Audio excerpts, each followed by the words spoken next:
Good evening, everyone. Gareth Presh, founder of the World Health Innovation Summit, and I'm joined this evening by Michelle Ashen from Africans United. Michelle is joining us from Johannesburg in South Africa, and I'm here in sunny Carlisle, Cumbria, the UK.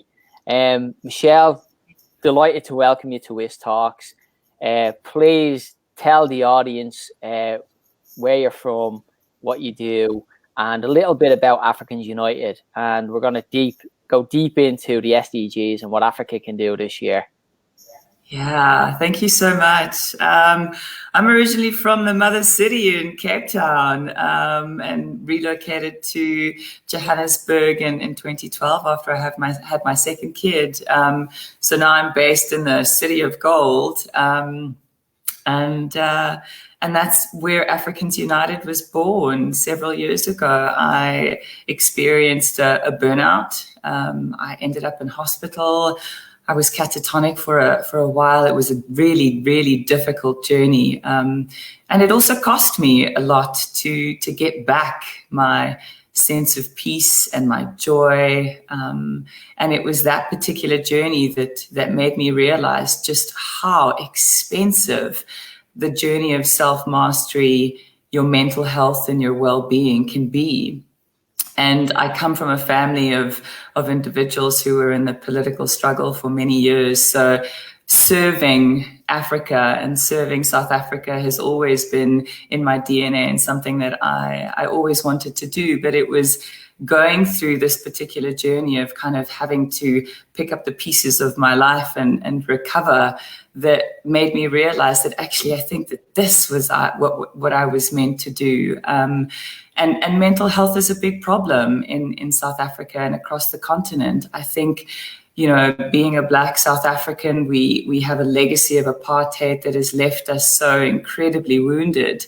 And I think more wounded than I think sometimes we realize. And that particular experience does require quite a long journey. And for most South Africans, that journey is not something that they can afford, that it is a luxury. And so I started Africans United as a means for South Africans to access a program of self-mastery, mental health and well-being. And it's evolved into a community where it's now not just about taking care of your mental health, but it's a place where you can innovate, where you can create, where you can prototype, and where you can tap into a network of like-minded individuals who have a raised level of consciousness. I mean, just this week I had somebody calling me and saying, "Hey, Michelle, you know, I've got this great contact. I've got some wonderful rice. What do you think? I want to start a business." You know, so I often get calls like that with women and men that I'm coaching, and it's a community. So it's a case of you pick up the phone and you get stuck, and we help each other get unstuck. And I think that's very much how we operate across the continent. Those of us who come from villages in the rural communities and in areas, it's kind of that sense of community that Africans United is trying to recreate again. Because I think where we find ourselves in the world today is we're so divided, and we need to come together again and find ways to collaborate, especially looking at what's happened with COVID-19. I think the SDGs have also they've always been this roadmap from 1972 already, when Donella Meadows released the book Limits to Growth, and it was the Conference for Human Development. So, you know, this has always been on the top of people's minds, but we've looked the other way. So Africans United is really saying, guys, we need to switch the light on in the room of your soul, and you need to take a deep look inside and see what's in there, take out the stuff that doesn't matter, keep the stuff that does. And then make life work, and make life work not just for yourself, but for everybody. That's absolutely fantastic. What a vision. What an introduction as well. Tell me a little bit about Africans United. So you talked about, you know, bringing people together, collaboration, leadership. What sort of leadership does Africa have, you know, in the future, the next generation? What can we expect? You know, what's out there? Do you see the seeds? Do you see it happening? I see glimmers of hope, but I also see moments that scare me. I think, you know, COVID-19, if anything, has shown us that our leadership, we've got a lot of work to do. And there is that beautiful quote from Bill O'Brien that says, the success of an intervention depends on the interior condition of the intervener. And I think the legacy of leadership in our country and on our continent, just by sheer default, it comes from a place of woundedness, you know. So we have a lot of potential. We've got countries on this continent that are rich in human resources and in natural resources. And so at Africans United, we've got a series of different types of programs that are really addressing the gaps that have been identified in the fourth industrial revolution. So skills like complex problem solving, teaching people how do you apply PDIA, which is problem-driven iterative adaptation, to solve complex problems.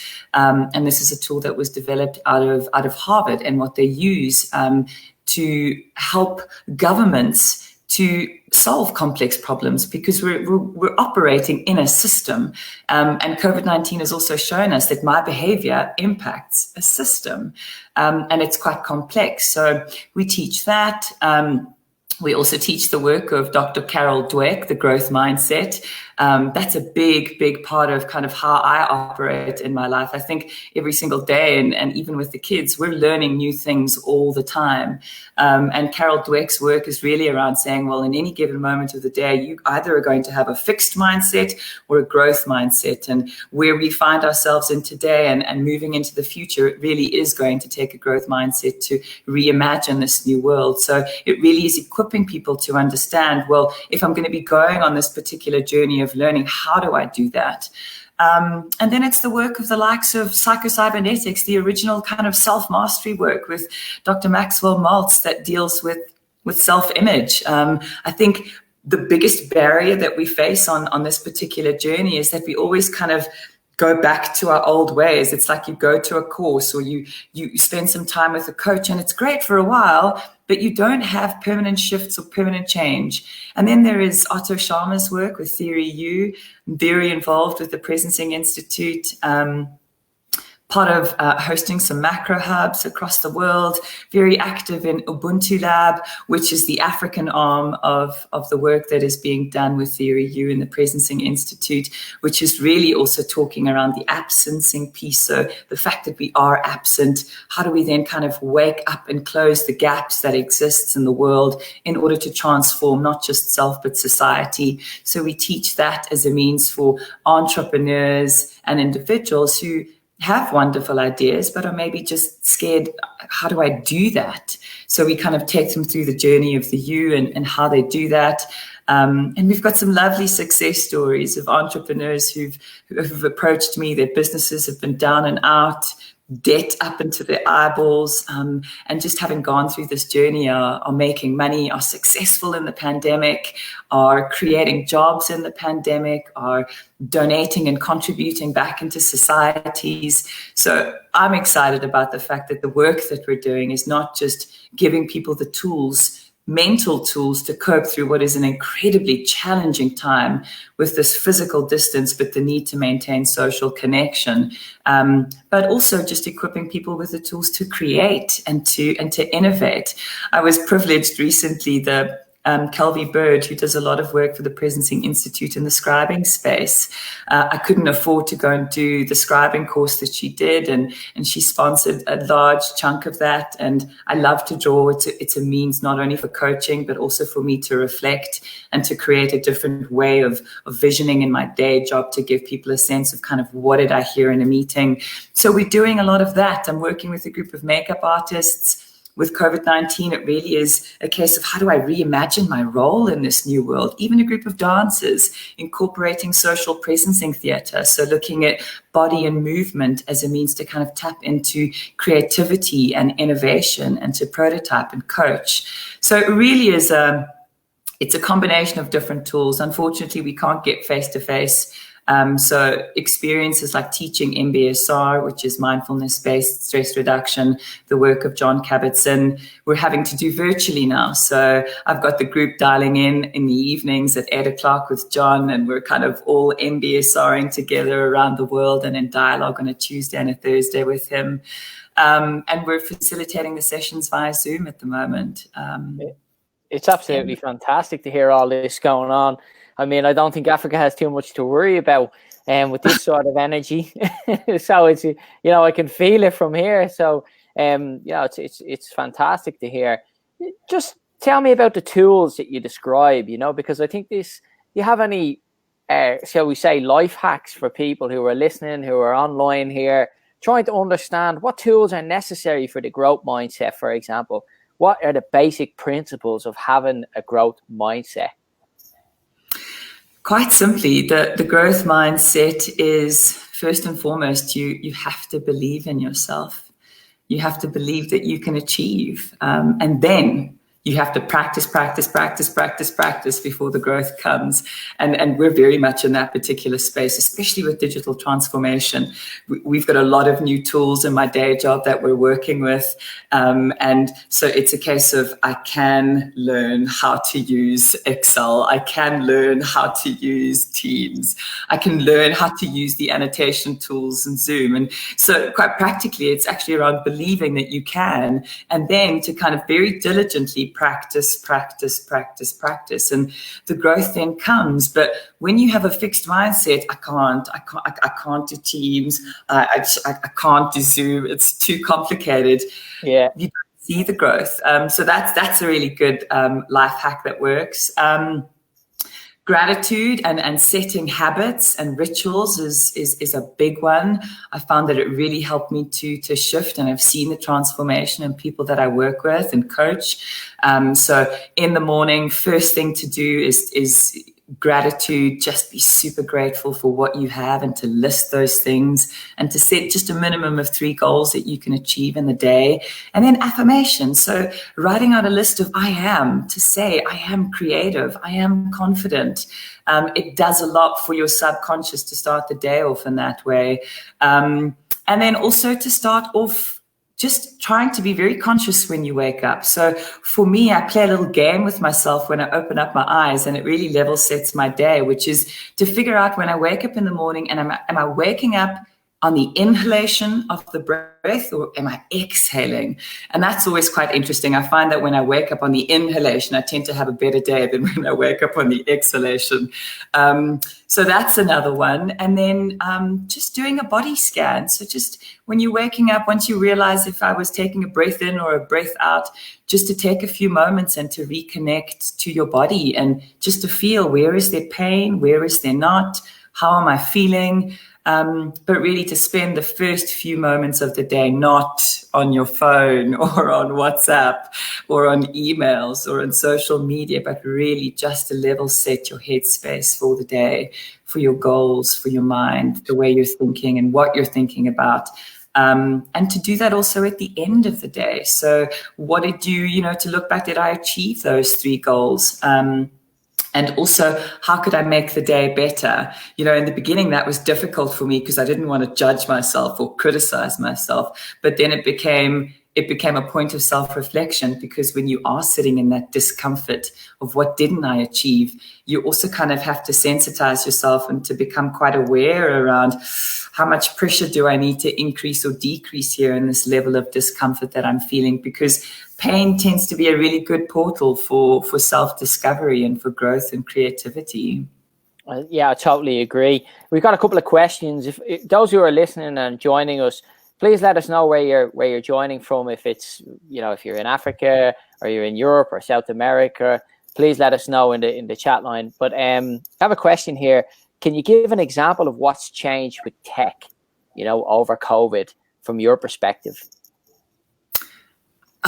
Technology has brought people together. I mean, the amount of mentors that I have now is just, it's beyond exciting. I've got incredible brains who are teaching me on weekends. It's just super exciting. And it's kind of those things. So technology has advanced to a point where the world is now so much more connected. I mean, just last week I was on a call with the team from the Presencing Institute, and they introduced me to this incredible new tool everybody must go and experience, especially for the eventing industry and musicians. So it's a tool called Hop In.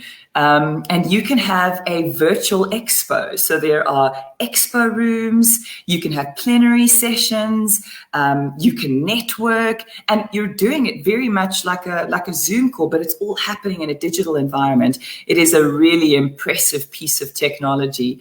And some of the guys that I'm working with, who I'm also coaching, they're developing the most incredible technology tools. And I think it's going to be a matter of weeks and months before we start to see just how technology is not only going to bring us even closer together, but help to start to create infrastructure that kind of alerts us and is able to sustain us for the next pandemic, because I doubt very much that this is going to be the last pandemic we're going to go through. So I think how technology is contributing here is creating a safer world that is more sustainable, more connected.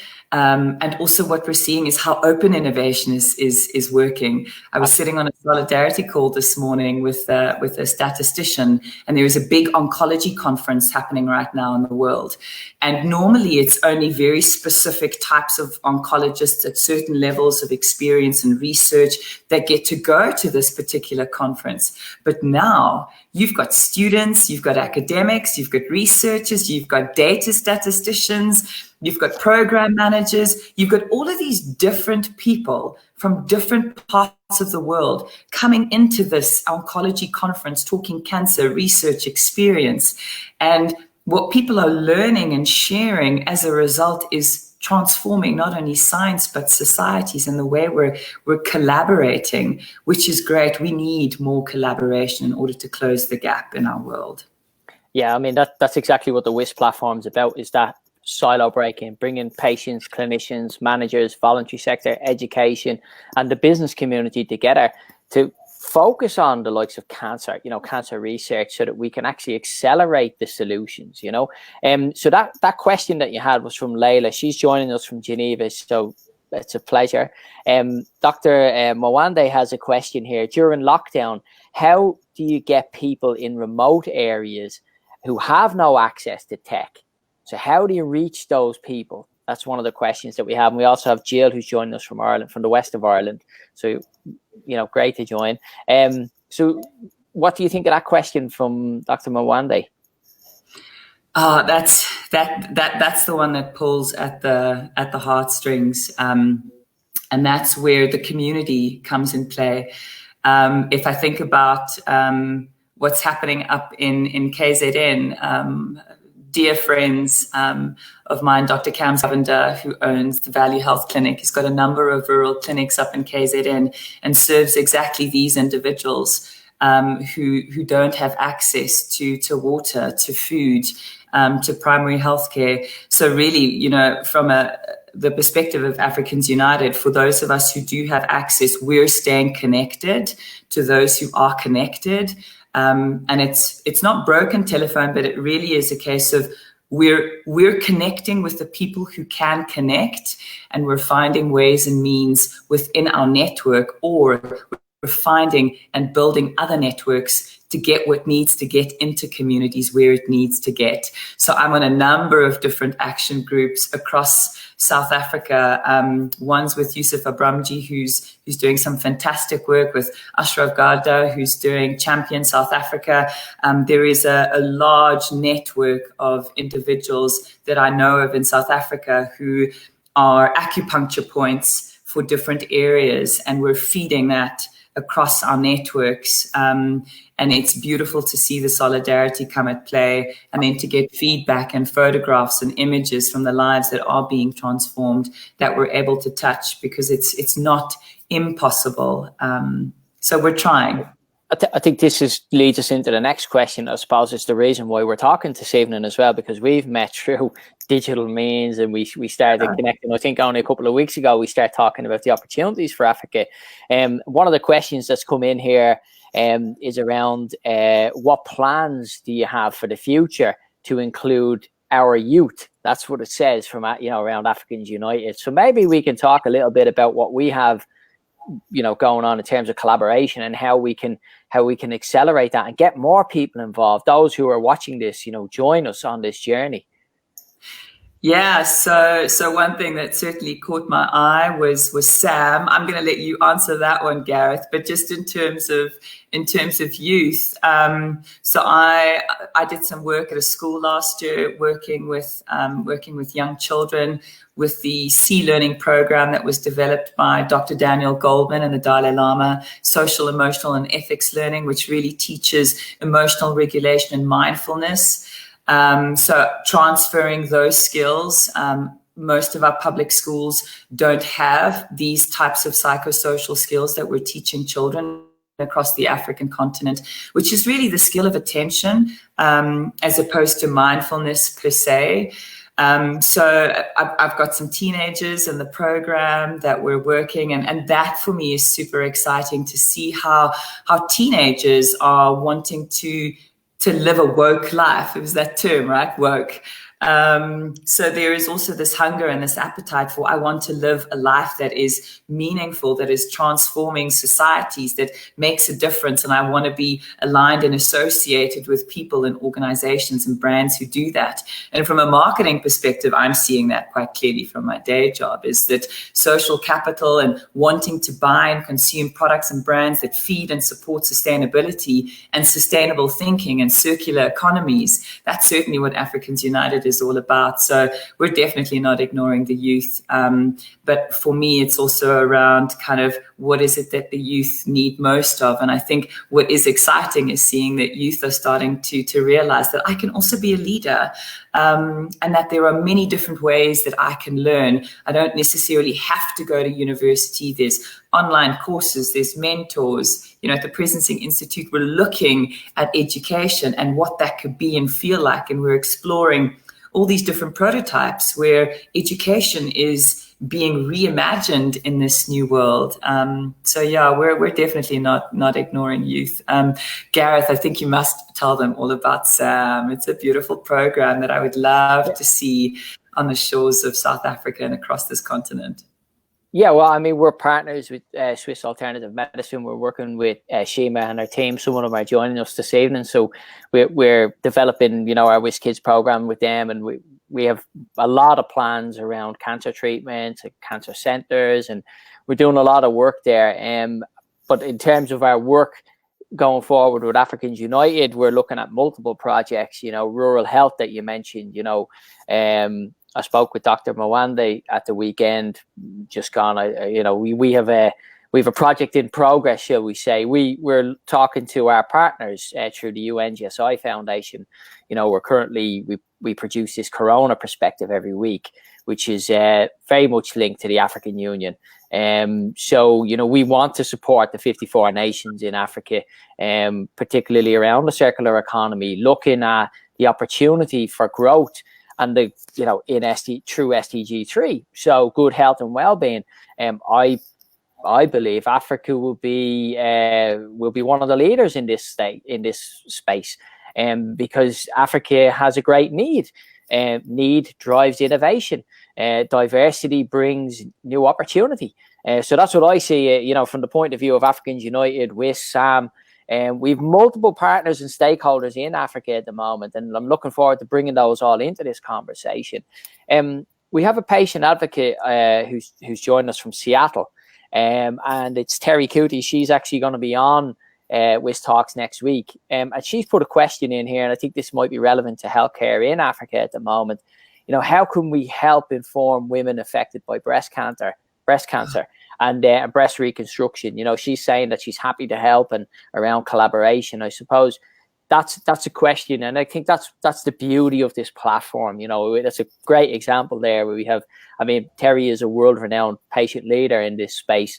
She's now saying we want to support and help Africa, which is just wonderful. This is the sort of shared learning that we want to see. So, how do you see that progressing? This is where we tap into the network, Terry. Thank you so much. What you're sharing is just so much my experience of life these days is I seem to be meeting people who think like me, who want to serve other people and take care. This is where I say I give Dr. Cam's Governor a call, where we tap into doctors who have established relationships, who are recognized as community leaders, who are so well respected. Because one thing that is definitely lacking in our rural communities is the education and the knowledge and the support and a place where they can go to. I think this is where collaboration and co-initiation and co-creating comes into play. There's definitely a need, not just in South Africa, but across the continent to create means and opportunities for us to educate, and to connect community leaders, clinicians. In South Africa, it's a doctor-driven model. We go to the doctor here. We don't go to the nurse. And I just want to take the opportunity here to plug the nurses. Like I don't think a lot of South Africans and Africans realize just how qualified nurses are. Like, you can go to a nurse. They can give you primary healthcare. Like, Gareth, isn't that how you guys are running healthcare in Europe? It's nurse-driven, right? Well, it's a mixture of both. I mean, shared decision making. I think it's very important as well to have the patient in on the conversation. I think that's all, what it's all about. But I think, you mentioned, it is Year of the Nurse. But I think what we have to be conscious of is the learnings from COVID going forward. People need to understand that we are going to face, a huge shortfall in terms of staff, for health services worldwide. I mean, currently we're about 9 million staff short, I think, in terms of nursing alone. I mean, it's huge. By 2030, we're looking at an 18 million staff shortfall. So this is, an area that people need to be very conscious of post-COVID. This is where the opportunity comes to create new and meaningful jobs in a preventative model, right, which focuses on improving people's health and well-being. But you can also tap into this circular economy that we spoke about, the pre-existing, shall we say, commercial model that exists, and how you generate revenue streams off the back of that through a circular economy model. That's part of our WHIST business model. And it's a social enterprise. You generate income streams, you reinvest it back into the community supports your activities, and you reinvest it, which continues that growth, which is not, should we say, rocket science. So that's the sort of thing we want to develop with yourself in South Africa, in 54 nations across Africa, and globally. That's exactly what we want to do. Getting a lot of comments here around nurses are gods. I agree. Nurse-led clinics, very holistic and successful, from Jill. And so you've hit a chord there. So that's fantastic. Now, let's talk about the 17 Sustainable Development Goals. In 2015, 193 heads of state stood up and said, we are making this declaration a clear roadmap to implement these goals by 2030. Give us a little bit of an insight what's happening in Africa, and tell us what you think Africa can bring to the table in terms of implementation and delivery.